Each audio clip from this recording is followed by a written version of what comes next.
In West Africa, French-backed Malian forces are battling Islamist militants today in a key town that leads towards the city of Gao, a militant stronghold in the country's north. Residents and security officials say French and Malian forces fought rebels in Makori, located 250 kilometers from the city of Gao. A French news agency says Islamic fighters have blown up a strategic bridge near the border with Niger that leads to Gao. The French-led international counter-offensive against Islamist militants who seized control of much of northern Mali is in its third week. The French troops will gradually be replaced by West African soldiers who are moving into Mali. The rebels imposed a strict interpretation of Islamic law on the region. Their presence has also raised fears that northern Mali could become a haven for terrorists. Now, for more on the crisis in Mali, we're joined by VOA's Gabe, Joselow, who is in Addis Ababa, reporting on the Africa Union Summit. Hello, Gabe. Hi, Vincent. Now, we know that the summit is going to consider a number of things, but on the issue of Mali, from what you're hearing, what are the main concerns? What are the main concerns for the Africa Union there? Yeah, well, as you said, Mali is really on the top of the agenda here at the African Union Summit. The concerns for the AU, as is for much of the world, is that this is not an isolated event, and that the Islamist militancy that has seized northern Mali could spread to other countries, and certainly we have seen the effects of it in Algeria in recent weeks.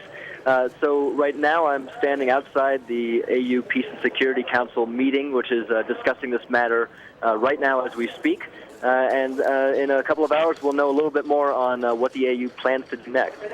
Now, we read about the President Boni Yayi, who is also the AU chairman, actually calling on the Germans also to kind of play a bigger role in this, saying they fear that this is going to grow even bigger. Now, the question is, why is there the push for more external involvement than the focus on the African responsibility here?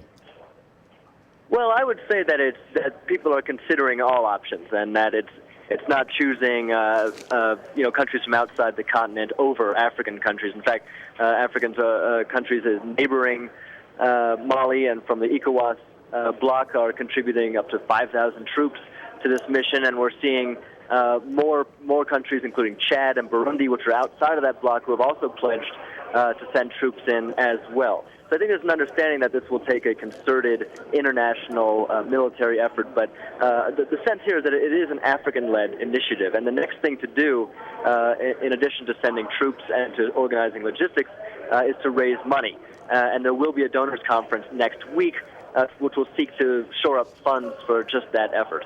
Some are saying that there's a kind of uncertainty as regards who really takes a charge or kind of does the cleanup after the French leave northern Mali. Have you heard anything about that there? No, you know what?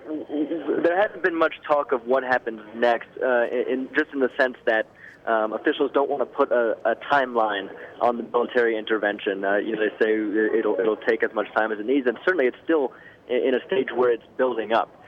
So I haven't heard yet much talk about what happens when the French leaves, but that will be a consideration, seeing as this does appear from security analysts I've spoken to, it does appear to be a long-term crisis, something that will take many more months, if not years, to settle. Well, thanks a lot, Gabe. That's VOA's Gabe Joselow reporting from the AU Summit in Addis Ababa. Well, French intervention in Mali against Islamist militants has been welcomed by most moderate Malians. But for some, the military action has uncomfortable echoes of Europe's colonial past in Africa. As Henry Ridgwell reports from Paris, France is disappointed by a less than enthusiastic response from its European partners. In a back street of the Paris suburb Montreuil lies the Foyer Barra, home to dozens of Malians who have emigrated to the former colonial power. Here you can get everything from a hot lunch to a haircut. One topic dominates conversation: France's military intervention.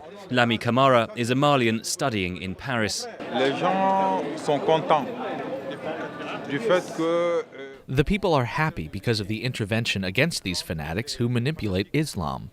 But the true cause of the crisis in the north is underdevelopment. And the causes of this poverty were imposed by the same people who today Mali has asked to help stop the terrorism. France has had a difficult relationship with some of its immigrant communities in recent years, particularly in the banlieue or the suburbs of Paris. But most of the Malian community we've spoken to here in Montreuil firmly support France's intervention in their home country. The support goes both ways. Montreuil Town Hall hosted a Malian solidarity event this week. Top of the bill was Harlem Désir, chairman of the ruling Socialist Party. To our friends, we only want one thing: one Mali, free and democratic and peaceful. Long live Mali, long live France, long live Montreuil, and long live the Republic. Critics in France have called the military intervention neo-colonialist. That's wrong, says Mahamadou Cissé, vice president of the Council of Malians. France was the old colonial power of many African countries, including Mali. So the question of a French military intervention is always sensitive. But in this particular case, there are circumstances which give it legitimacy, give it legality.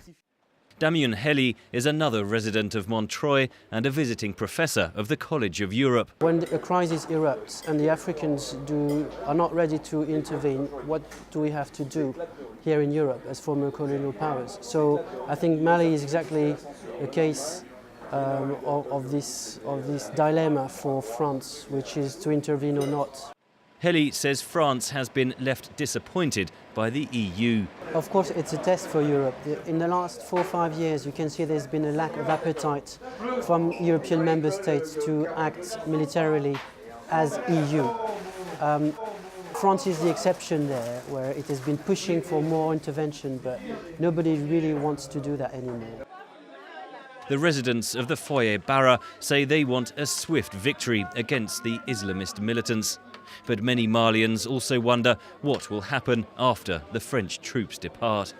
Henry Ridgwell for VOA News, Paris.